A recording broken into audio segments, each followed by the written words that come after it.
남편이 다른 여자를 만났다는 걸 알았지만 저는 결국 그 사람 병실을 떠나지 못했습니다. 그날 저는 남편 휴대전화에서 낯선 여자 이름을 봤습니다. 오늘은 얼굴 볼 수 있는 거죠? 그 한 줄에 35년 결혼 생활이 무너졌습니다. 저는 묻고 싶었습니다. 나는 당신에게 뭐였나요? 35년을 함께 산 아내는 그렇게 쉽게 버려지는 사람이었나요? 남편은 말했습니다. 외로웠어. 그 말이 더 아팠습니다. 저도 외로웠습니다. 아이들 키우며 혼자 버틴 날도 많았고 식탁 앞에서 말없이 늙어간 날도 많았습니다. 그래서 저는 이혼 서류를 준비했습니다. 그런데 바로 그때 남편이 암 판정을 받았습니다. 상간녀는 조용히 떠났고 남편은 병실에 혼자 남았습니다. 저는 병실 문 앞에서 몇 번이나 돌아섰습니다.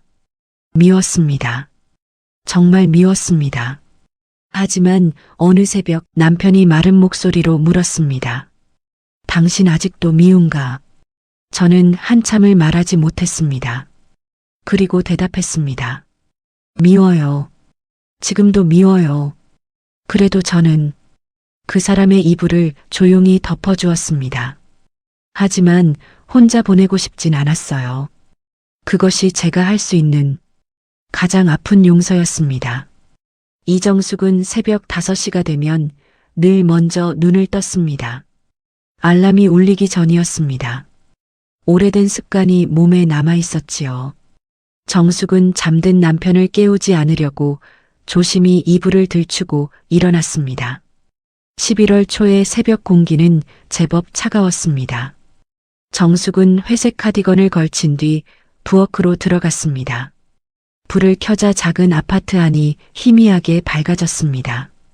싱크대 옆에는 전날 밤 미리 씻어둔 쌀이 놓여 있었습니다. 정숙은 밥솥 뚜껑을 열고 손끝으로 쌀을 한번 고르게 펴주었습니다. 그리고 냉장고에서 무와 애호박을 꺼냈습니다. 국은 늘 새로 끓였습니다. 남편 박성철은 남은 국을 좋아하지 않았습니다. 정확히는 싫어했습니다. 나는 남은 국 안 먹잖아. 젊었을 때부터 자주 하던 말이었지요. 처음에는 서운했습니다. 아이들 키우며 정신없이 살던 시절에는 더 그랬습니다. 하지만 세월이 지나자 정숙은 그 말을 그냥 생활처럼 받아들이게 되었습니다. 된장 냄새가 조용한 집 안으로 퍼졌습니다. 정숙은 국을 끓이며 거실 쪽을 한번 바라보았습니다. 거실 소파 위에는 남편 잠바가 가지런히 놓여 있었습니다. 어젯밤 늦게 들어와 벗어둔 것이었습니다. 성철은 은퇴 후에도 밖에 나가는 날이 많았습니다. 친구를 만난다고 할 때도 있었고 사업하던 시절 사람들을 본다고 할 때도 있었습니다. 정숙은 자세히 묻지 않았습니다. 예전부터 그랬습니다. 남편은 자기 이야기를 길게 하는 사람이 아니었고 정숙 역시 캐묻는 성격이 아니었습니다. 부부는 오래 살다 보면 말보다 침묵에 익숙해진다고들 했습니다. 정숙도 그렇게 생각하며 살아왔습니다. 잠시 뒤 방문이 열리는 소리가 들렸습니다. 성철이 거실로 나왔습니다. 회색 트레이닝복 차림이었습니다. 머리 한쪽이 눌려 있었고 얼굴은 잠이 덜 깬 사람처럼 무표정했습니다. 정숙이 조용히 말했습니다. 여보, 밥 거의 다 됐어요. 성철은 짧게 고개를 끄덕였습니다. 그리고 식탁 의자에 앉아 휴대전화를 들었습니다. 정숙은 국을 그릇에 담다가 잠시 손을 멈췄습니다. 요즘 들어 남편은 휴대전화를 손에서 놓지 않았습니다. 식사 중에도 화면을 자주 내려다보았고 화장실에 갈 때도 꼭 들고 들어갔습니다. 예전엔 그러지 않았습니다. 정숙은 괜히 냄비 뚜껑만 다시 정리했습니다. 김치는 새로 꺼냈어요. 응. 짧은 대답이 돌아왔습니다. 식탁 위에는 숟가락 부딪히는 소리만 들렸습니다. 창밖에서는 이른 출근길 버스 소리가 희미하게 지나갔습니다. 성철은 국을 한 숟갈 떠먹다가 말했습니다. 된장 좀 진한 것 같은데. 정숙은 얼른 국그릇을 들여다보았습니다. 그래요? 물 조금 더 탈까요? 됐어. 그냥 먹지 뭐. 정숙은 다시 조용히 밥을 먹었습니다. 별말 아닌데도 가슴 한쪽이 괜히 조심스러워졌습니다. 아침 식사가 끝난 뒤 성철은 바로 옷을 갈아입기 시작했습니다. 오늘도 나가세요? 응. 점심은 집에서 드세요? 성철은 셔츠 단추를 잠그며 대답했습니다. 몰라. 늦을 수도 있어. 정숙은 더 묻지 않았습니다. 현관문이 닫히고 나서야 집안이 조금 조용해졌습니다. 정숙은 남편이 먹고 간 그릇을 싱크대에 옮겼습니다. 국은 거의 남지 않았습니다. 그걸 보며 이상하게 안도하는 자기 모습이 낯설었습니다. 오늘은 괜찮았네. 그런 생각이 스쳐 지나갔습니다. 정숙은 곧바로 설거지를 시작했습니다. 주방 창문 사이로 늦가을 햇빛이 조금씩 들어오고 있었습니다. 오전이 되자 딸 수진에게 전화가 왔습니다. 엄마, 병원 갔다 왔어? 응. 약만 타왔어. 몸은 좀 어때? 늘 비슷하지 뭐. 수진은 잠시 뜸을 들이다 말했습니다. 아빠는? 나갔어. 또? 정숙은 딸 목소리 끝에 묻어있는 불편함을 느꼈습니다. 사업 사람들 만난다더라. 수진은 짧게 한숨을 쉬었습니다. 엄마는 맨날 그렇게만 말해. 정숙은 대답하지 않았습니다. 딸은 예전부터 아버지와 자주 부딪혔습니다. 특히 은퇴 후에는 더 그랬습니다. 수지는 아버지가 어머니를 너무 당연하게 여긴다고 했고, 성철은 딸이 쓸데없이 예민하다고 했습니다. 정숙은 늘 그 가운데 있었습니다. 엄마. 응. 엄마는 요즘 안 외로워? 정숙은 창밖을 바라보았습니다. 아파트 놀이터에는 어린아이 하나 없이 낙엽만 굴러다니고 있었습니다. 나이 들면 다 비슷하지 뭐. 또 그런다. 수진 목소리가 잠시 낮아졌습니다. 엄마도 엄마 생각 좀 하고 살아. 정숙은 웃는 척했습니다. 됐다. 내가 뭘. 전화를 끊고 나니 집안이 다시 조용해졌습니다. 정숙은 한동안 식탁 앞에 가만히 앉아 있었습니다. 맞은편 빈 의자에는 조금 전까지 남편이 앉아 있었습니다. 35년. 참 긴 시간이었습니다. 가난했던 신혼도 있었고 아이들 학원비 때문에 몰래 시장에서 1,000원이라도 깎아보던 날들도 있었습니다. 성철은 성실한 사람이었습니다. 가족 먹여 살리겠다는 책임감도 강했습니다. 하지만 어느 순간부터 남편은 집안에서 웃지 않게 되었습니다. 정숙도 마찬가지였습니다. 사는 게 원래 그런 줄 알았습니다. 오후 5시가 조금 넘었을 때였습니다. 정숙은 거실 탁자 위에 놓인 남편 휴대전화가 진동하는 소리를 들었습니다. 남편은 드물게 휴대전화를 두고 나간 상태였습니다. 정숙은 처음엔 그냥 지나치려 했습니다. 하지만 화면에 뜬 이름이 눈에 들어왔습니다. 미영 씨. 짧은 문자 한 줄도 함께 보였습니다. 오늘은 얼굴 볼 수 있는 거죠? 정숙은 한동안 움직이지 못했습니다. 심장이 아주 천천히 내려앉는 기분이 들었습니다. 그 순간 현관 밖 엘리베이터 소리가 들렸습니다. 정숙은 급히 고개를 돌렸습니다. 조용한 집 안에 된장국 냄새만 아직 희미하게 남아 있었습니다. 정숙은 남편 휴대전화를 내려다본 채 한동안 움직이지 못했습니다. 거실 탁자 위에서 화면은 금세 어두워졌습니다. 하지만 그 짧은 문장은 이미 정숙의 눈 안에 남아 있었습니다. 오늘은 얼굴 볼 수 있는 거죠? 그 말은 평범한 안부가 아니었습니다. 오래 알고 지낸 사람의 말투였습니다. 기다림이 섞여 있었고 익숙함도 있었습니다. 정숙은 그것을 느꼈습니다.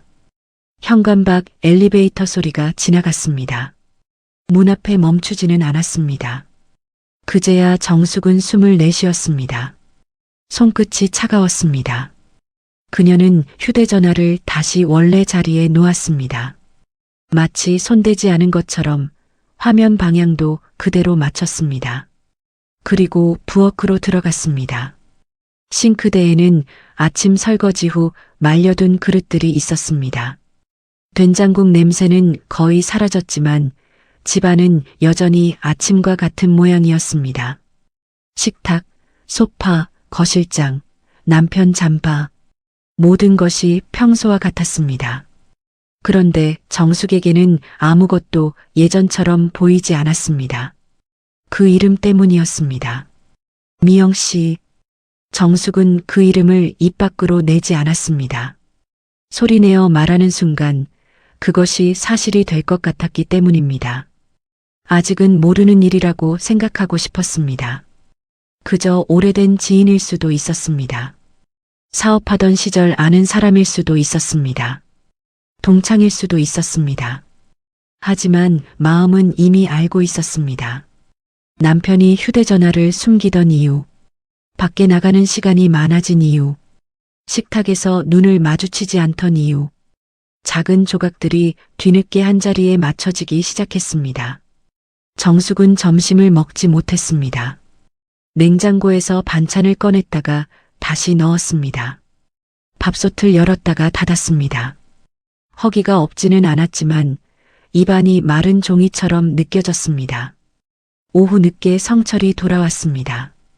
현관문이 열리자 정숙은 부엌에서 몸을 굳혔습니다. 성철은 평소처럼 신발을 벗고 들어왔습니다. 손에는 작은 종이봉투 하나가 들려 있었습니다. 나왔어. 정숙은 부엌에서 나와 말했습니다. 일찍 오셨네요. 성철은 거실 탁자 쪽을 흘끗 보았습니다. 휴대전화가 그대로 놓여 있는 것을 확인한 듯 했습니다.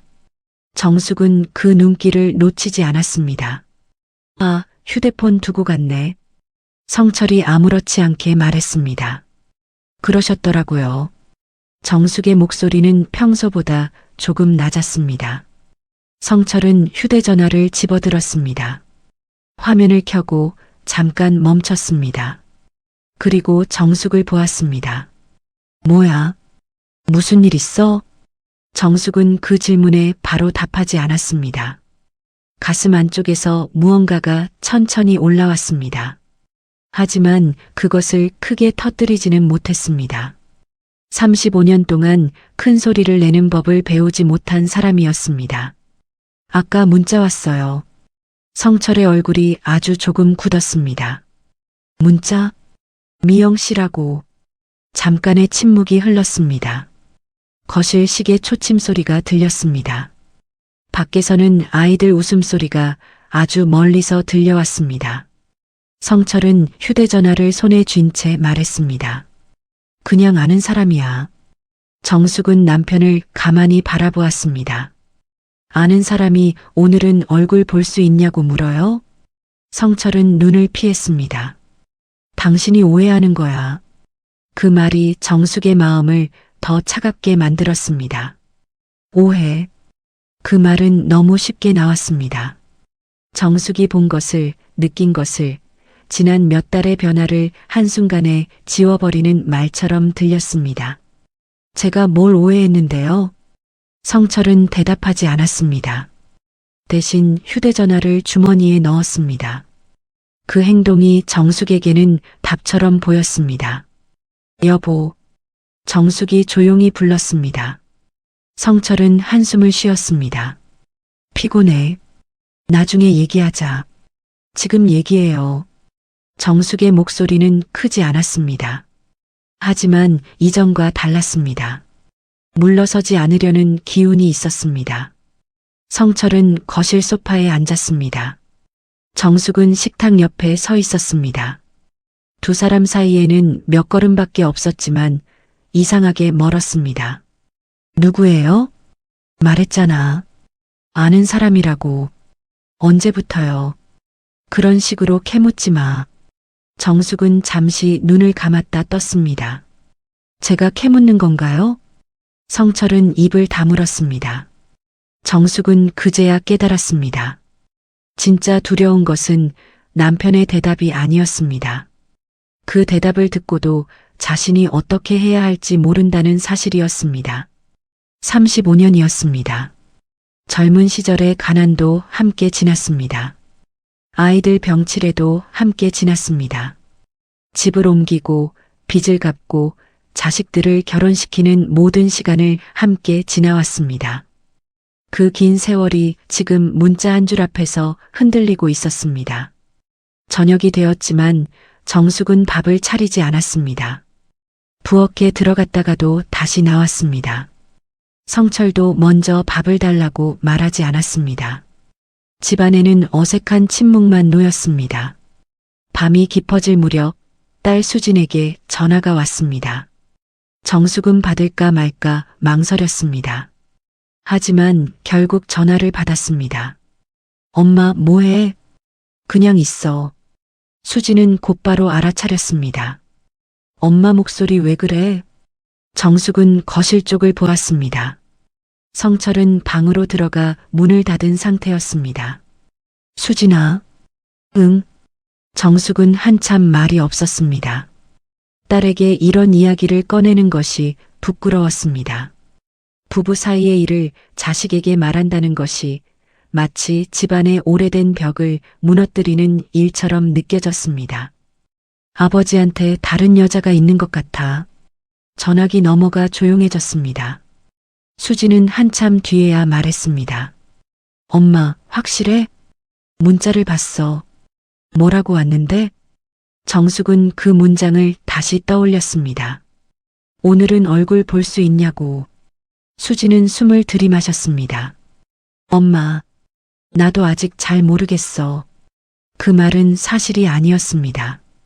정숙은 이미 알고 있었습니다. 하지만 인정하고 싶지 않았습니다.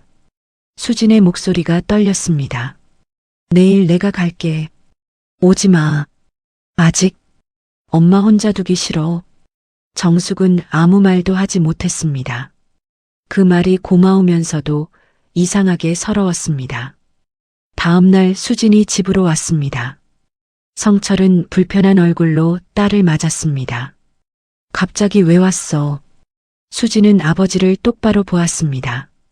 아빠, 엄마한테 설명하세요. 성철의 얼굴이 굳었습니다. 내 엄마가 또 무슨 말을 했는데? 그 말에 정숙은 가슴이 내려앉았습니다. 또 무슨 말? 마치 정숙이 문제를 만든 사람처럼 들렸습니다.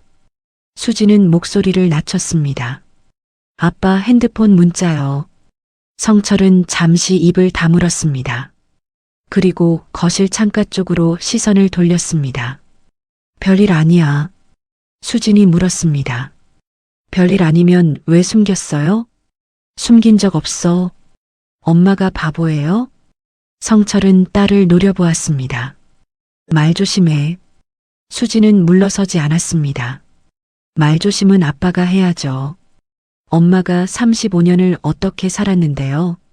정숙은 두 사람 사이에 서서 어쩔 줄 몰랐습니다. 딸의 말이 고마웠지만 동시에 무서웠습니다. 집안에서 이렇게 대놓고 부딪히는 일은 드물었습니다. 성철은 낮은 목소리로 말했습니다. 내가 부부 일을 뭘 알아? 수진의 눈이 붉어졌습니다. 몰라요. 근데 엄마가 불쌍한 건 알아요. 그 말에 정숙은 고개를 숙였습니다. 불쌍하다. 그 말이 마음에 박혔습니다. 정숙은 자신이 딸에게 그런 사람으로 보였다는 사실이 아팠습니다. 그날 저녁 수진이 돌아간 뒤 집안은 더 무거워졌습니다. 성철은 말이 없었습니다. 정숙도 묻지 않았습니다. 하지만 침묵은 더 이상 평온이 아니었습니다. 두 사람 모두 알고 있었습니다. 이미 무언가가 깨졌다는 것을요. 며칠 뒤 아들 현우에게서도 연락이 왔습니다. 아마 수진이 말한 모양이었습니다. 엄마, 누나한테 들었어. 정숙은 힘없이 대답했습니다. 그랬구나. 현우는 잠시 망설이다 말했습니다. 아버지가 잘못한 건 맞는데 그래도 너무 크게 만들지는 않았으면 좋겠어. 정숙은 조용히 물었습니다. 너는 내가 크게 만든다고 생각하니? 그런 뜻은 아니고 두 분 나이도 있으니까. 정숙은 눈을 감았습니다. 아들의 말이 아기에서 나온 것이 아니라는 것은 알았습니다. 하지만 그 말 역시 그녀를 외롭게 했습니다. 현우야. 응. 나도 나이가 있어서 더 아픈 거야. 전화기 너머에서 현우는 아무 말도 하지 못했습니다. 그날 밤 정숙은 인터넷에서 이혼 절차를 검색했습니다. 검색창에 글자를 치는 손이 떨렸습니다. 이혼. 두 글자가 너무 낯설었습니다. 35년을 함께 산 부부가 헤어지는 일은 단순하지 않았습니다. 자녀도 있었고 재산도 있었고 주변 시선도 있었습니다. 무엇보다 정숙 자신이 두려웠습니다. 남편 없이 살 수 있을까? 그런데 남편과 계속 살 수 있을까? 두 질문 사이에서 정숙은 오래 멈춰 있었습니다. 성철은 안방에서 자는 척하고 있었습니다. 하지만 정숙은 알았습니다. 그도 자지 못하고 있다는 것을요. 밤새 집안은 조용했습니다. 어제와 같은 집이었고 같은 식탁이었고 같은 침대였습니다. 하지만 정숙의 마음은 이제 같은 자리에 있지 않았습니다. 그녀는 처음으로 분명히 느꼈습니다. 이 문제는 그냥 덮고 지나갈 수 없는 일이라는 것을요. 그리고 아무리 오래 산 부부라도 한번 무너진 믿음은 저절로 돌아오지 않는다는 것을요. 정숙은 며칠 동안 작은 여행 가방을 꺼내 두었습니다. 처음에는 옷장 앞에만 세워두었습니다. 그 다음 날에는 속옷 몇 벌을 넣었습니다. 그 다음에는 약 봉투와 세면도구를 챙겼지요. 짐이라고 해봐야 많지 않았습니다. 35년을 산 집에서 떠나려는 사람의 짐치고는 너무 작았습니다. 하지만 정숙에게는 그 작은 가방 하나가 집보다 더 무겁게 느껴졌습니다. 성철은 그 가방을 보고도 아무 말하지 않았습니다. 말하지 않는 것이 자존심인지 두려움인지 알 수 없었습니다. 두 사람은 같은 집안에서 서로의 움직임을 보면서도 모른 척했습니다. 아침 식탁도 달라졌습니다. 정숙은 더 이상 성철의 국그릇을 먼저 살피지 않았습니다. 국을 새로 끓이기는 했지만 예전처럼 간을 여러 번 보지 않았습니다. 밥도 차렸습니다. 하지만 식탁 위에는 오래된 부부의 정이 아니라 조심스럽게 놓인 의무만 남아 있었습니다. 성철은 숟가락을 들었다 내려놓았습니다. 이렇게까지 해야 하나? 정숙은 밥그릇을 내려다보았습니다. 무슨 말이에요? 35년을 살았어. 실수 한 번으로. 정숙은 고개를 들었습니다. 실수요? 성철은 말을 멈췄습니다. 정숙은 조용히 물었습니다. 당신한테는 그게 실수였어요? 성철은 대답하지 않았습니다. 그의 얼굴에는 피곤함과 짜증, 그리고 조금의 당황이 섞여 있었습니다. 정숙은 그 표정을 오래 보았습니다. 예전 같으면 그 표정만 보고도 말을 멈췄을 것입니다. 하지만 이제는 그럴 수 없었습니다. 나는요. 정숙은 천천히 말했습니다. 그 문자 하나만 본 게 아니에요. 당신이 집에 있어도 마음은 없었던 시간들을 본 거예요. 성철은 숟가락을 내려놓았습니다. 외로웠어. 그 말이 나오는 순간 정숙은 잠시 숨을 멈췄습니다. 성철은 창밖을 보며 말을 이었습니다. 은퇴하고 나니까 내가 뭘 해야 하는지 모르겠더라. 집에 있어도 할 일이 없고 당신은 늘 익숙한 사람이고. 정숙은 아주 작게 웃었습니다. 웃음이라기보다 허탈함에 가까웠습니다. 익숙한 사람이라서 상처 줘도 되는 거예요? 그런 뜻이 아니잖아. 나는 당신한테 익숙한 사람이었겠지만 나는 내 인생이었어요. 성철은 입을 닫았습니다. 방 안에 긴 침묵이 흘렀습니다. 냉장고 돌아가는 소리가 작게 들렸고 바깥에서는 청소차 지나가는 소리가 났습니다. 평범한 오전이었습니다. 그런데 그 평범함 속에서 정숙의 결혼 생활은 조금씩 끝을 향해 가고 있었습니다. 그날 오후 정숙은 수진과 만나 근처 주민센터 앞 카페에 앉았습니다. 정숙은 따뜻한 차를 시켰지만 거의 마시지 못했습니다. 컵을 두 손으로 감싸고만 있었지요. 수진은 조심스럽게 물었습니다. 엄마, 진짜 나올 생각이야? 정숙은 창밖을 보았습니다. 모르겠다. 짐 쌌다며. 쌌는데 발이 안 떨어져. 수진은 한숨을 참았습니다. 엄마가 물은 게 아니야. 35년을 살았으니까 당연한 거야. 정숙은 그 말에 눈을 깜빡였습니다. 딸이 자신을 나무라지 않는다는 사실이 고마웠습니다. 이혼하면 사람들이 뭐라 할까? 사람들이 엄마 대신 살아줘? 정숙은 대답하지 못했습니다. 수진은 낮게 말했습니다. 엄마, 아빠가 잘못했어. 그건 분명해. 알아. 그런데도 아직 망설이는 거지? 정숙은 고개를 끄덕였습니다. 미운 사람인데 완전히 모르는 사람은 아니잖아. 그 말은 정숙 스스로에게도 이상하게 들렸습니다.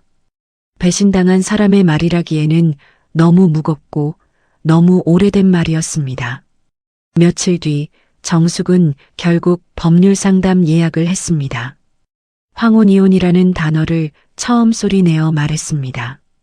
상담사는 차분하게 재산분할, 절차, 준비 서류를 설명했습니다. 정숙은 고개를 끄덕였지만 마음은 자꾸 다른 곳에 가 있었습니다. 집에 돌아오자 성철은 거실 소파에 앉아 있었습니다. 얼굴이 유난히 창백했습니다. 어디 갔다 왔어? 정숙은 가방을 내려놓았습니다. 상담 받고 왔어요. 성철은 알겠다는 듯 고개를 숙였습니다. 예전 같으면 화를 냈을지도 모릅니다. 하지만 그는 이상하게 힘이 없어 보였습니다. 당신 마음대로 해. 정숙은 그 말이 또 상처였습니다. 붙잡지도 않고 제대로 사과하지도 않고 끝내 자존심 뒤에 숨는 남편. 그 모습이 지겨웠습니다. 그날 밤 성철은 화장실 앞에서 휘청거렸습니다. 쿵 하는 소리에 정숙이 달려갔습니다. 성철은 벽을 짚은 채 바닥에 앉아 있었습니다. 괜찮아요? 정숙이 물었습니다. 성철은 대답하지 못했습니다. 이마에는 식은땀이 맺혀 있었고 입술이 말라 있었습니다. 병원 가요. 괜찮아. 지금 괜찮은 얼굴이 아니에요. 정숙은 119를 부르려 휴대전화를 들었습니다.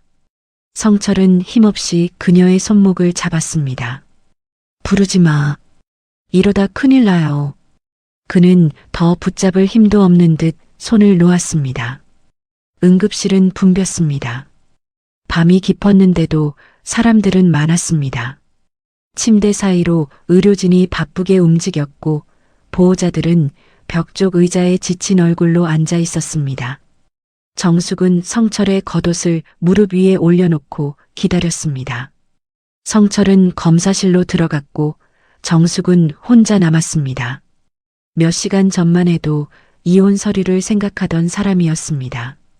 그런데 지금은 남편의 검사 결과를 기다리고 있었습니다. 인생은 가끔 이렇게 잔인하게 방향을 바꾸었습니다. 새벽녘 의사가 다가왔습니다. 정숙은 자리에서 일어났습니다. 보호자분이시죠? 네. 의사는 조심스러운 얼굴로 말했습니다. 추가 검사가 필요합니다. 종양 가능성이 있습니다. 정숙은 그 말을 한 번에 알아듣지 못했습니다. 종양이요? 정확한 건 조직 검사까지 봐야 합니다. 다만 암 가능성을 배제하기 어렵습니다. 정숙은 복도 난간을 붙잡았습니다. 몸이 흔들린 것은 아니었습니다. 하지만 마음속 무언가가 바닥으로 내려앉았습니다. 성철은 병실로 옮겨졌습니다. 그는 눈을 감고 누워 있었습니다. 늘 크게 보이던 사람이 병원 침대 위에서는 작아 보였습니다. 정숙은 병실 문 앞에 서서 한참 들어가지 못했습니다. 며칠 뒤 진단은 확정되었습니다. 암이었습니다. 수지는 병원으로 달려왔습니다. 현우도 회사에서 조퇴하고 왔습니다. 가족들은 병실 밖 복도에 모였습니다. 그 누구도 쉽게 말을 꺼내지 못했습니다. 현우가 먼저 말했습니다. 치료하면 되는 거지? 수지는 눈을 붉혔습니다. 상태를 더 봐야 한대. 현우는 정숙을 보았습니다. 엄마. 정숙은 고개를 숙였습니다. 아이들은 엄마가 어떤 마음인지 묻지 못했습니다. 아버지의 외도와 암 진단이 너무 짧은 시간 안에 겹쳤기 때문입니다. 어떤 감정을 먼저 꺼내야 할지 아무도 몰랐습니다. 그 무렵 김미영에게서도 연락이 왔습니다. 성철의 휴대전화로 온 문자였습니다. 몸 괜찮으세요? 연락이 안 돼서 걱정됩니다. 정숙은 그 문자를 보고 화면을 꺼버렸습니다. 분노가 치밀지 않은 것은 아니었습니다. 하지만 이상하게 기운이 없었습니다. 화를 내기에도 너무 지쳤습니다. 며칠 뒤 성철은 그 여자와의 연락을 끊었습니다. 아니, 끊겼다는 말이 더 맞을지도 모릅니다. 병이 깊어질 가능성이 보이자 그 관계는 생각보다 빨리 조용해졌습니다. 수지는 냉정하게 말했습니다. 그 여자 결국 안 오네. 정숙은 아무 말도 하지 않았습니다. 현우는 어머니 눈치를 보며 말했습니다. 엄마, 간병은 우리가 나눠서 할게. 정숙은 병실 안을 바라보았습니다. 성철은 잠든 척하고 있었습니다. 하지만 그의 눈꺼풀이 조금 떨리는 것이 보였습니다. 일단 치료 일정부터 봐야지.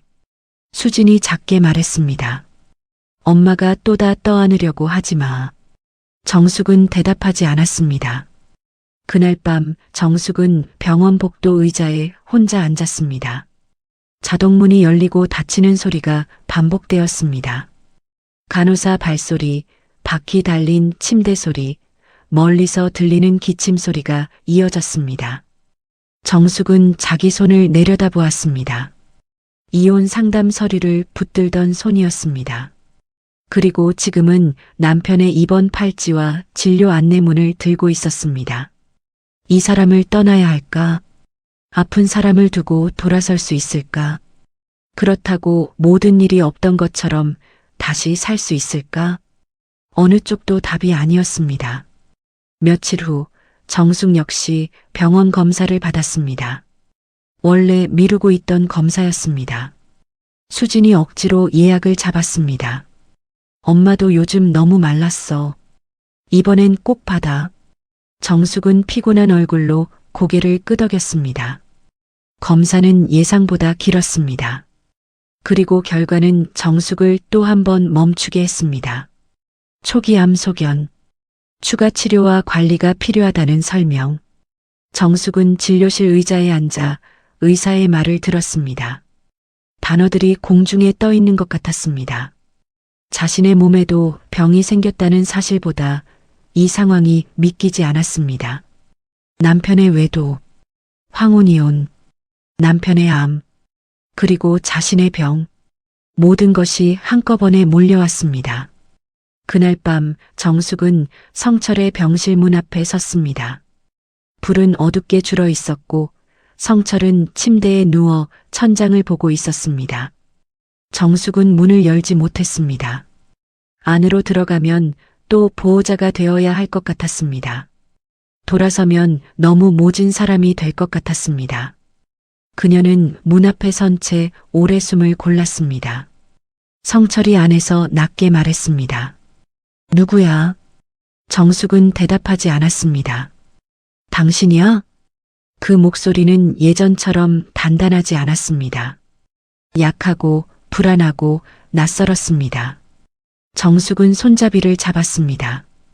그러나 문을 열지 못했습니다. 복도 끝 창밖으로 새벽빛이 희미하게 번지고 있었습니다.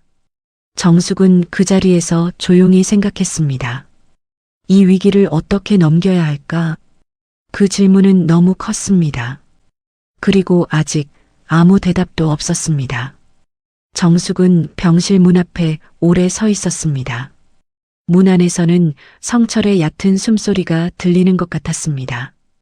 복도 끝 창문으로는 새벽빛이 조금씩 들어오고 있었지요.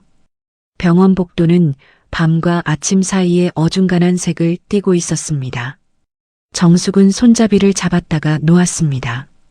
그리고 다시 잡았습니다. 들어가면 또 보호자가 될 것 같았습니다. 돌아서면 너무 모진 사람이 될 것 같았습니다. 남편은 자신을 배신했습니다. 그 사실은 변하지 않았습니다. 문자 한 줄로 시작된 균열은 이미 집 전체를 흔들었습니다. 정숙은 이혼 상담까지 받았고 작은 가방도 싸두었습니다. 그런데 지금 남편은 병실 안에 있었습니다. 암 진단을 받고 혼자 침대에 누워 있었습니다.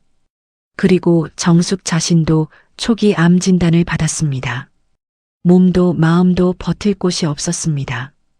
그때 병실 안에서 성철의 목소리가 다시 들렸습니다. 당신 거기 있어? 정숙은 눈을 감았습니다. 예전 같으면 그 한마디에 바로 들어갔을 것입니다.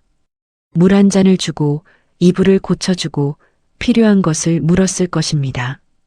그것이 아내의 역할이라고 생각했으니까요. 하지만 이번에는 달랐습니다. 정숙은 바로 움직이지 않았습니다. 한참 뒤에야 문을 열었습니다. 성철은 침대에 기대 누워 있었습니다. 얼굴은 며칠 사이에 눈에 띄게 수척해져 있었습니다. 늘 단정하던 머리도 조금 흐트러져 있었고 입술은 말라 있었습니다. 성철은 정숙을 보자 안도한 듯 눈을 깜빡였습니다. 왔네. 정숙은 병실 안으로 들어갔습니다. 하지만 침대 가까이 다가가지는 않았습니다. 문 옆 의자에 가방을 내려놓고 물병을 확인했습니다. 물은 여기 있어요. 성철은 정숙의 목소리를 들으며 잠시 말이 없었습니다. 나 물 좀. 물병은 그의 손이 닿을 만한 곳에 있었습니다. 정숙은 그것을 보았습니다. 예전 같으면 아무 생각 없이 컵에 물을 따라 주었을 것입니다. 하지만 이번에는 잠시 멈췄습니다. 그 작은 멈춤이 정숙에게는 중요했습니다. 자신이 아직도 자동으로 움직이고 있는지 아니면 스스로 선택하고 있는지 확인하는 시간이었지요. 정숙은 결국 컵에 물을 따랐습니다. 그리고 성철에게 건넸습니다. 천천히 드세요. 성철은 두 손으로 컵을 받았습니다. 손끝이 조금 떨렸습니다. 정숙은 그 손을 보며 마음이 복잡해졌습니다. 그 손은 젊은 시절 가족을 먹여 살리겠다고 밤낮 없이 일하던 손이었습니다. 동시에 정숙에게 깊은 상처를 준 사람이 가진 손이기도 했습니다. 사람은 하나의 기억으로만 남지 않았습니다. 그 사실이 정숙을 더 힘들게 했습니다. 성철은 물을 마신 뒤 낮게 말했습니다. 당신도 검사 결과 들었다며. 정숙은 고개를 들었습니다. 수진이가 말했어요? 현우가 얘기했어. 정숙은 작게 숨을 내쉬었습니다. 촉이라고 해요. 치료받으면 된대요. 성철은 한참 동안 그녀를 바라보았습니다. 미안하다. 그 말은 갑작스러웠습니다. 정숙은 바로 대답하지 못했습니다. 성철은 시선을 피했습니다. 내가 당신한테 그런 말할 자격 없는 거 아는데. 정숙은 침대 옆 의자에 천천히 앉았습니다. 둘 사이에는 아직도 거리가 있었습니다. 그 거리만큼 지난 며칠의 상처도 놓여 있었습니다. 뭐가 미안한데요? 정숙이 물었습니다. 성철은 입술을 다물었습니다. 말을 고르는 듯 했습니다. 평생 사과에 서툰 사람이었습니다. 잘못을 인정하는 것보다 버티는데 익숙한 남자였지요. 그 여자 일도 그렇고 정숙은 고개를 숙였습니다. 일이라고 하니까 더 이상하네요. 성철은 눈을 감았습니다. 그래, 내가 잘못했다. 병실 안이 조용해졌습니다. 복도에서는 간호사 카트 소리가 멀리서 지나갔습니다. 정숙은 그 소리를 들으며 손가락을 천천히 맞잡았습니다. 그 말이 듣고 싶었습니다. 그런데 막상 듣고 나니 마음이 풀리지 않았습니다. 미안하다는 말 하나로 35년이 정리될 리 없었습니다. 외도 사실이 사라지는 것도 아니었습니다. 정숙은 조용히 말했습니다. 당신이 외로웠다는 말 이해하려고 해봤어요. 성철은 그녀를 보았습니다. 근데요, 나도 외로웠어요. 성철의 눈이 흔들렸습니다. 정숙은 처음으로 그 말을 입 밖으로 꺼냈습니다. 소리치지 않았습니다. 울지도 않았습니다. 그저 오래된 사실을 조용히 꺼내놓았습니다. 당신은 은퇴하고 나서 외로웠다고 했죠. 나는 그전부터 외로웠어요. 당신이 일하느라 늦게 들어오던 날도, 아이들 키우느라 혼자 버티던 날도, 식탁에서 당신이 말없이 밥만 먹던 날도. 성철은 아무 말도 하지 못했습니다. 그런데 나는 누구한테도 기대지 않았어요. 그게 잘했다는 말은 아니에요. 그냥 나는 그러면 안 되는 줄 알았어요. 정숙의 목소리는 담담했습니다.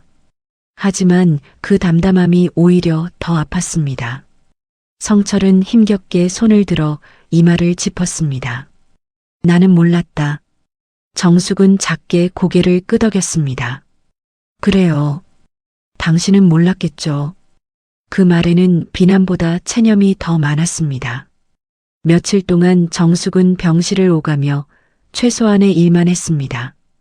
약 시간을 확인했고 필요한 물건을 가져다 주었고 의사 설명을 들었습니다. 하지만 예전처럼 모든 것을 떠안지는 않으려 했습니다. 수진이 병원에 왔을 때 정숙은 처음으로 말했습니다. 오늘 오후에는 내가 좀 있어줄 수 있니? 수진은 놀란 듯 어머니를 보았습니다. 엄마가 쉬려고? 응, 나도 진료가 있어. 그 말에 수진의 얼굴이 조금 풀렸습니다. 그래, 당연하지. 내가 있을게. 정숙은 그날 자신의 진료를 받았습니다. 의사의 설명을 끝까지 들었습니다. 치료 일정도 받아 적었습니다. 예전 같으면 남편 일정부터 확인했을 것입니다. 하지만 이번에는 자신의 이름이 적힌 예약표를 가방 안쪽에 따로 넣었습니다. 작은 선택이었습니다. 누가 보면 당연한 일이었습니다. 하지만 정숙에게는 방향이 바뀌는 일이었습니다. 성철도 조금씩 달라졌습니다. 아니, 달라지려 애쓰는 것처럼 보였습니다. 예전처럼 정숙을 부르려다가 멈출 때가 있었습니다. 물병을 스스로 잡으려 했고 간호사를 부를 때도 정숙의 눈치를 보았습니다. 어느 날 밤 정숙이 병실에 들어갔을 때 성철은 창밖을 보고 있었습니다. 도시의 불빛이 유리창에 희미하게 비쳤습니다. 그 사람한테는 연락 안 해요? 정숙이 물었습니다. 성철은 고개를 저었습니다. 끊었어. 정숙은 아무 말도 하지 않았습니다. 성철이 이어 말했습니다. 아니, 끊긴 거겠지. 내가 아프다니까 그쪽도 부담스러웠을 거야. 정숙은 그 말에 이상한 감정을 느꼈습니다. 통쾌하지 않았습니다. 오히려 허무했습니다. 그렇게 쉽게 끊길 관계 때문에 자신의 삶이 무너졌다는 사실이 더 아팠습니다. 성철은 낮게 말했습니다. 바보같이. 정숙은 대답하지 않았습니다. 당신한테만은 좋은 남편이고 싶었는데. 그 말에 정숙은 고개를 들었습니다. 성철은 창밖을 보며 말을 이었습니다. 좋은 남편인 줄 알았어. 돈 벌어오고 집 사고 애들 키웠으니까. 그걸로 다 한 줄 알았어. 정숙은 조용히 물었습니다. 지금은요? 성철은 오래 침묵했습니다. 그게 다가 아니더라. 그 말은 늦었습니다. 너무 늦었습니다. 하지만 정숙은 그 늦은 말을 외면하지 않았습니다. 용서한 것은 아니었습니다. 상처가 줄어든 것도 아니었습니다. 다만 성철이 처음으로 자신의 잘못을 바라보는 순간을 보고 있었습니다.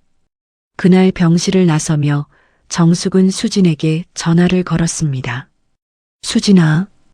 응, 엄마. 나 이혼 서류 조금만 밀어두려고. 수진은 잠시 조용했습니다. 엄마 아빠 용서하려는 거야? 정숙은 병원 복도 창가에 섰습니다. 밖은 어두웠고 유리창에는 자신의 얼굴이 희미하게 비쳤습니다. 아직은 아니야. 그럼 왜? 정숙은 천천히 대답했습니다. 지금은 내가 어떤 마음인지 끝까지 봐야 할 것 같아. 수진은 더 묻지 않았습니다. 대신 낮게 말했습니다. 엄마가 다치지만 않았으면 좋겠어. 정숙은 작게 웃었습니다. 나도 그래. 전화를 끊고 정숙은 복도를 천천히 걸었습니다. 발걸음은 무거웠지만 이전처럼 완전히 흔들리지는 않았습니다. 그녀는 이제 알았습니다. 남편을 간병하는 것과 모든 것을 용서하는 것은 같은 일이 아니라는 것을요. 곁에 남는다고 해서 상처가 없던 일이 되는 것도 아니었습니다. 그럼에도 정숙은 병실로 돌아갔습니다. 성철은 잠들어 있었습니다. 이불이 허리 아래로 조금 내려가 있었습니다. 정숙은 문 앞에서 잠시 서 있었습니다. 그리고 천천히 다가가 이불을 올려주었습니다. 그 작은 행동은 사랑이라고 부르기에는 조심스러웠습니다. 용서라고 부르기에도 아직 이른 일이었습니다. 하지만 분명한 것은 하나 있었습니다. 정숙은 더 이상 예전처럼 끌려다니고 있지 않았습니다. 자신의 마음으로, 자신의 속도로 이 시간을 마주하기 시작한 것입니다. 정숙은 이혼 서류를 서랍 안쪽에 넣어두었습니다. 버린 것은 아니었습니다. 접어서 깊숙이 넣어두었을 뿐입니다. 언제든 다시 꺼낼 수 있는 곳이었지요. 그것은 용서가 아니었습니다. 도망치듯 결정을 미루는 것도 아니었습니다. 정숙은 이제 서두르지 않기로 했습니다. 남편의 병도 자신의 병도 무너진 마음도 하루아침에 정리될 일이 아니었습니다. 무엇보다 자신의 마음을 남편의 사정에만 맞춰 움직이고 싶지 않았습니다. 그녀는 처음으로 생각했습니다. 내가 무엇을 감당할 수 있는지 내가 정해야 한다. 그 작은 생각 하나가 정숙을 조금 다르게 만들었습니다. 병원에 가는 날 정숙은 예전처럼 서두르지 않았습니다. 남편 물건만 챙기지 않았습니다.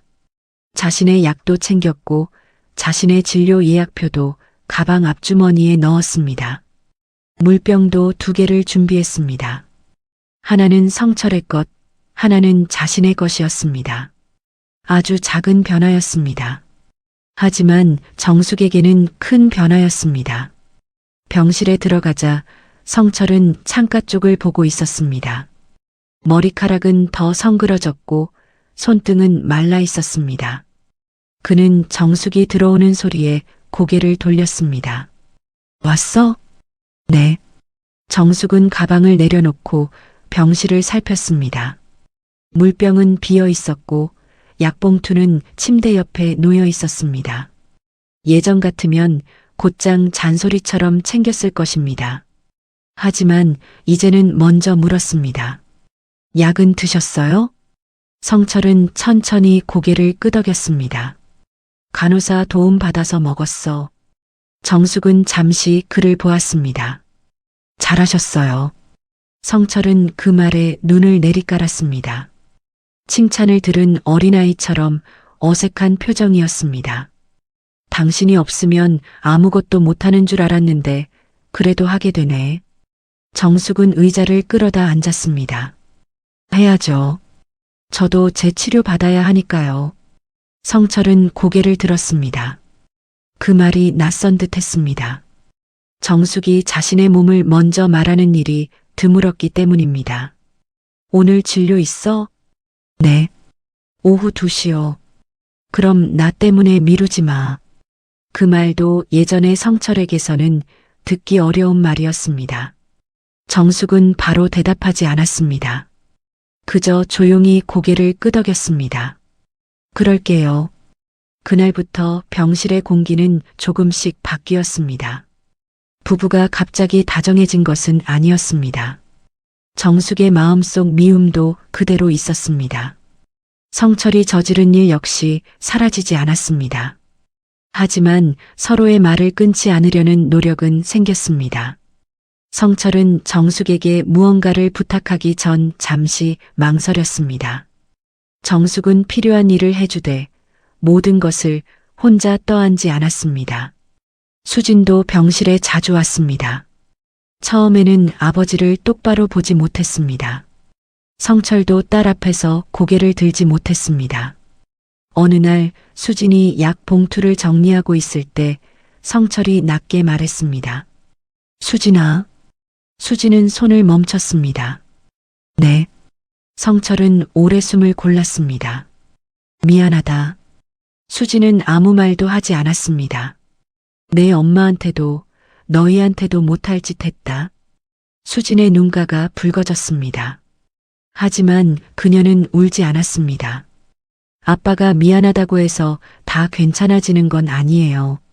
안다. 엄마가 얼마나 힘들었는지 이제라도 아셨으면 좋겠어요. 성철은 천천히 고개를 끄덕였습니다. 이제야 조금 알 것 같다. 그 말은 늦었습니다. 너무 늦었습니다. 하지만 병실 안에서 그 말은 조용히 남았습니다. 현우도 달라졌습니다. 처음엔 아버지를 변호하듯 말하던 아들이었습니다. 그러나 어머니가 병원 복도에서 혼자 앉아 있는 모습을 여러 번 보고 나서 그는 말이 줄었습니다. 어느 저녁 현우가 정숙에게 커피를 건넸습니다. 엄마, 이거 따뜻할 때 드세요. 정숙은 종이컵을 받아들었습니다. 고맙다. 현우는 옆에 앉았습니다. 한동안 말이 없다가 조용히 입을 열었습니다. 엄마. 응. 제가 그때 그냥 참고 살면 안 되냐고 한 거 죄송해요. 정숙은 컵을 내려다보았습니다. 커피 위로 작은 김이 올라왔습니다. 그땐 내가 몰랐지. 몰랐다고 해도 엄마한테 할 말은 아니었어요. 정숙은 아들의 얼굴을 보았습니다. 아이였던 아들이 어느새 중년의 남자가 되어 있었습니다. 그런데 그 얼굴에 미안함이 앉아 있었습니다. 이제 알면 됐다. 그 말은 가볍지 않았습니다. 정숙은 그 말을 하며 자기 마음도 조금 내려놓았습니다. 자식들이 모두 자신의 고통을 완전히 이해할 수는 없었습니다. 하지만 이제는 조금씩 보려고 하고 있었습니다. 그것만으로도 작은 성과였습니다. 성철의 병은 좋아지지 않았습니다.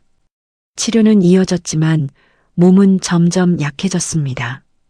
그는 잠자는 시간이 많아졌고 말도 짧아졌습니다. 그러나 이상하게도 늦은 밤에는 정신이 맑아질 때가 있었습니다. 그럴 때면 성철은 정숙을 불렀습니다. 여보.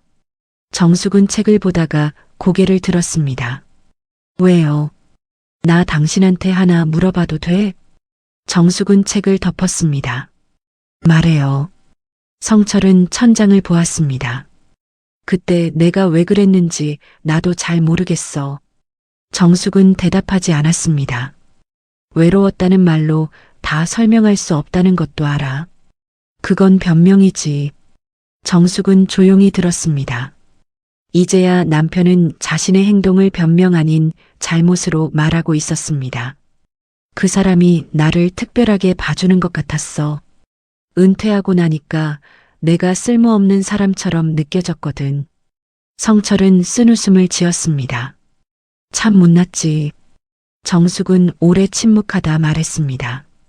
나도 쓸모없는 사람처럼 느낀 날 많았어요. 성철이 그녀를 보았습니다. 당신은 늘 괜찮아 보였어. 괜찮은 척한 거죠. 그 말에 성철은 입을 다물었습니다. 정숙은 천천히 말을 이었습니다. 나는 당신이 밖에서 힘든 줄 알았어요. 그래서 집에서는 편하게 해주려고 했고요. 그런데 어느 순간부터 나는 당신한테 사람이 아니라 익숙한 자리 같았어요. 성철의 눈가가 젖었습니다. 미안하다. 정숙은 바로 받아주지 않았습니다. 그저 창밖을 바라보았습니다. 병실 창문에는 도시 불빛이 흐릿하게 비쳤습니다. 나도 미안한 게 있어요. 성철은 놀란 듯 그녀를 보았습니다. 당신이 잘못한 일에 내가 미안해할 필요는 없죠. 그건 알아요.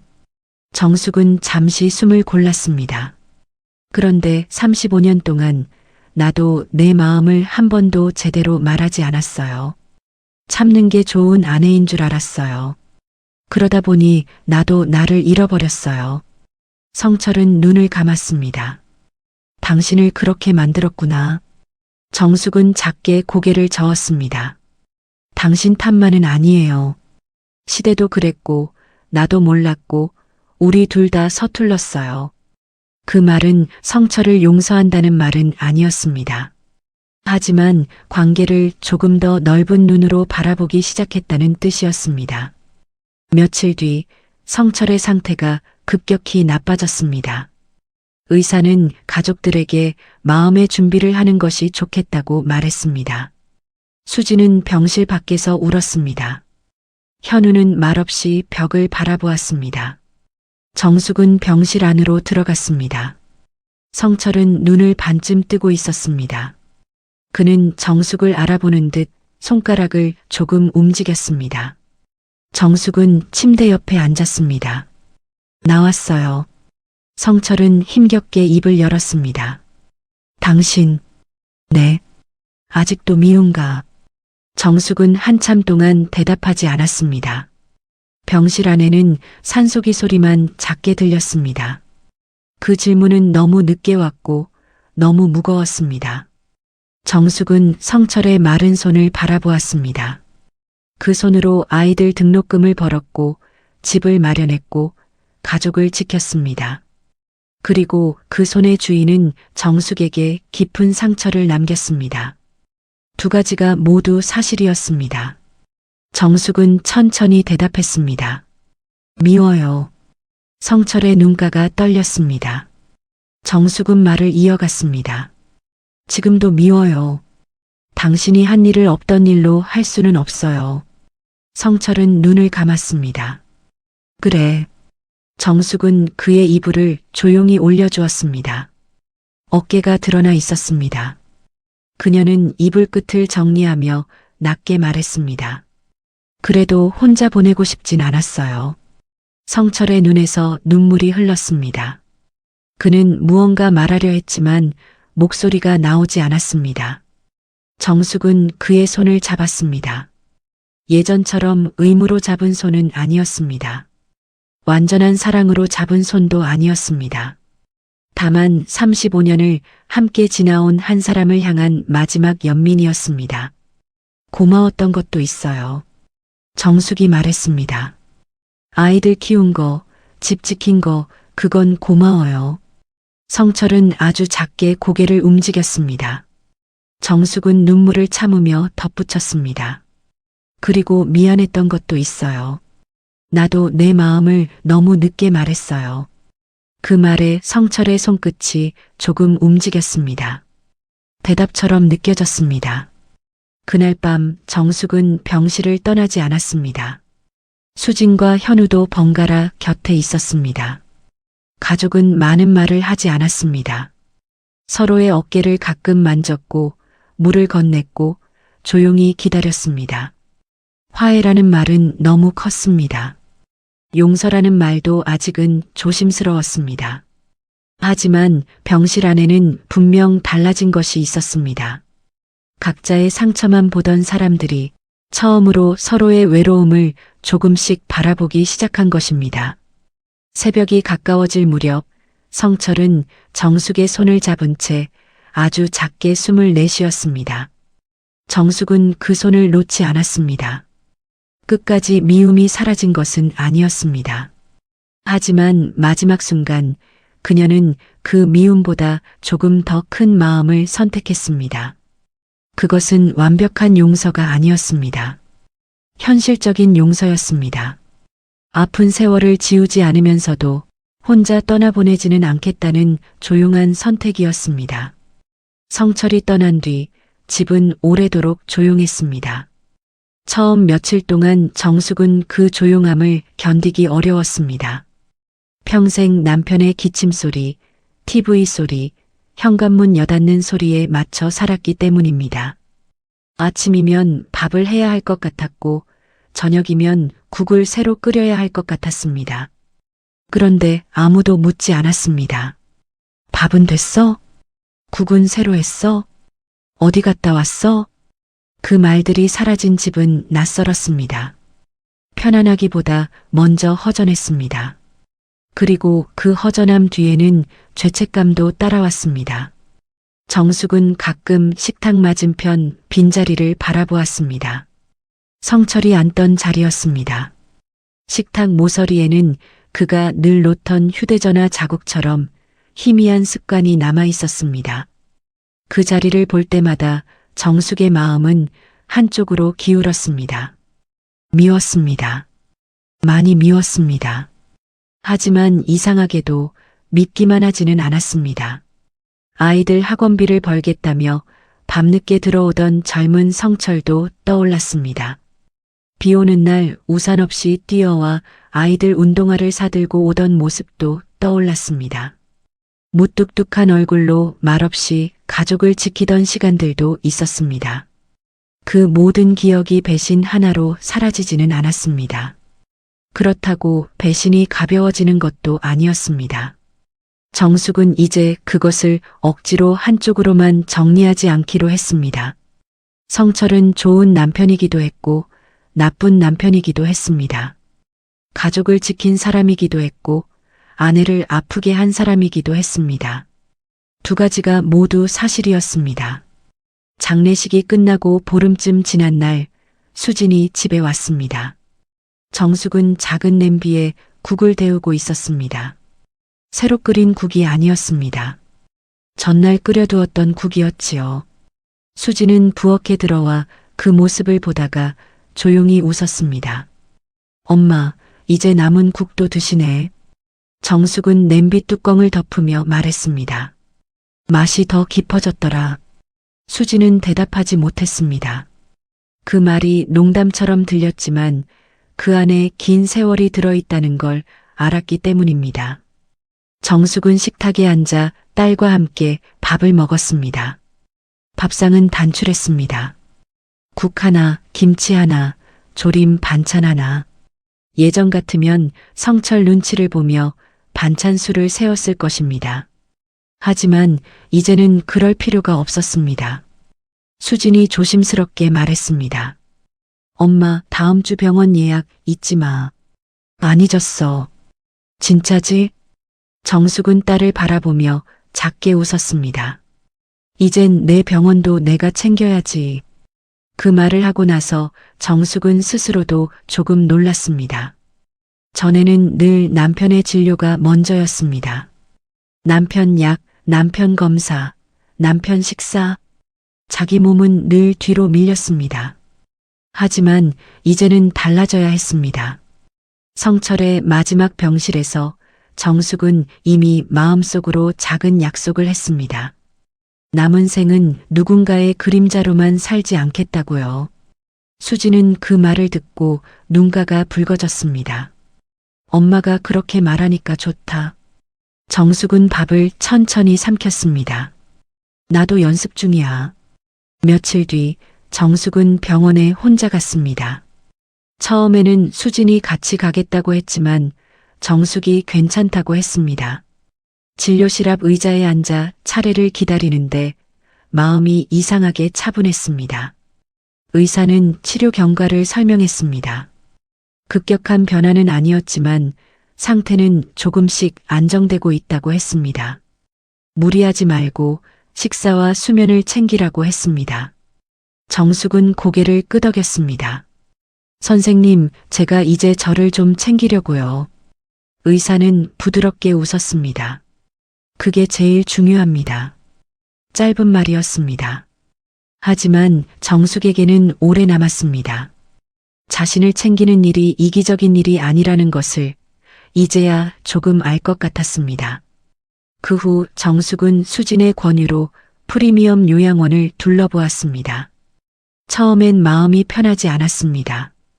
요양원이라는 말이 늙음과 이별을 떠올리게 했기 때문입니다. 하지만 막상 가보니 생각과 달랐습니다. 정원은 넓었고 햇빛이 잘 들었습니다. 식당에서는 사람들이 천천히 밥을 먹고 있었습니다. 작은 도서실도 있었고 그림 수업을 하는 방도 있었습니다. 정숙은 상담실 창가에 앉아 정원을 바라보았습니다. 수진이 말했습니다. 엄마, 여기서 지내라는 게 엄마를 밀어내려는 뜻은 아니야. 알아.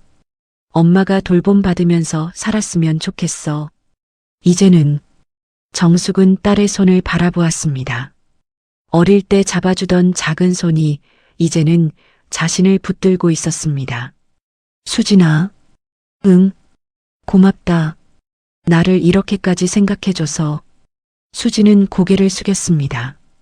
엄마가 우리를 그렇게 키웠잖아. 정숙은 아무 말 없이 딸의 손등을 덮었습니다. 말보다 손의 온기가 더 필요할 때가 있었습니다. 정숙은 바로 입소를 결정하지 않았습니다. 집을 정리하는 일도 필요했고 마음을 정리하는 일도 필요했습니다. 성철의 옷장, 오래된 서류, 가족사진, 병원 영수증, 그 모든 것에는 지나온 세월이 묻어 있었습니다. 어느 날 정숙은 성철의 사진을 꺼내 식탁 위에 놓았습니다. 사진 속 성철은 젊은 시절의 얼굴이었습니다. 단단하고 자신감 있는 표정이었습니다. 정숙은 오래 바라보다가 조용히 말했습니다. 당신 참 못됐었어요. 방 안은 조용했습니다. 그래도 고생한 것도 알아요. 아이들 키우느라, 집 지키느라 당신도 평생 편히 살진 못했지. 정숙은 잠시 숨을 골랐습니다. 미운 마음이 다 사라진 건 아니에요. 아마 평생 조금은 남을 거예요. 그녀는 사진을 가만히 쓰다듬었습니다. 그래도 마지막에 혼자 두지 않은 건 잘한 것 같아요. 그 말은 성철에게 하는 말이기도 했고 자기 자신에게 하는 말이기도 했습니다. 정숙은 더 이상 용서를 완전한 잊음으로 생각하지 않았습니다. 용서는 상처를 지우는 일이 아니었습니다. 상처가 있었음을 인정하면서도 그 상처 하나로 남은 생을 모두 태우지 않기로 하는 일이었습니다. 몇 달 뒤 정숙은 요양원 생활을 시작했습니다. 처음에는 낯설었지만 조금씩 적응했습니다. 아침에는 정원을 걸었고 오후에는 그림 수업에 나갔습니다. 서툰 꽃 그림을 그렸고 이름표 아래에 이정숙이라고 적었습니다. 그 이름을 보는데 마음이 조용히 흔들렸습니다.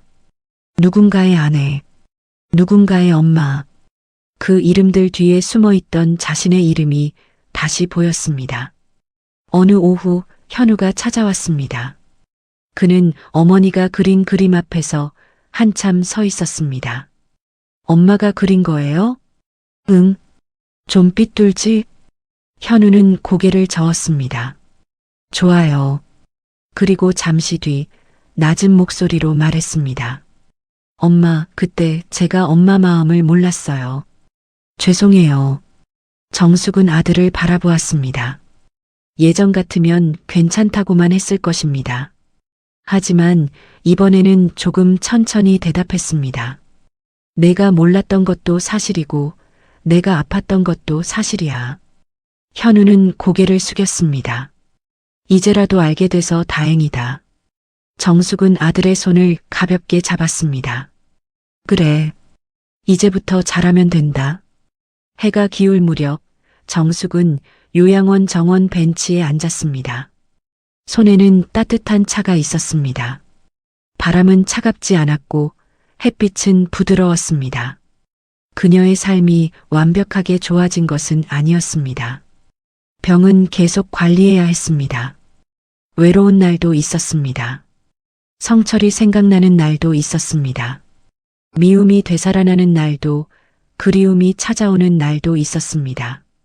하지만 정숙은 이제 그 감정들을 두려워하지 않았습니다. 사람 마음은 한 가지 색으로만 남지 않는다는 것을 알게 되었기 때문입니다. 그녀는 차를 한 모금 마시고 천천히 하늘을 올려다보았습니다. 그리고 아주 작게 말했습니다. 오늘은 참 괜찮네. 그 말은 누구에게 들려주려는 말이 아니었습니다. 남은 생을 향해 건네는 조용한 인사였습니다. 늦었지만 정숙은 이제 자기 삶을 살기 시작했습니다. 완벽하지 않아도 조금씩, 아프지만 단단하게.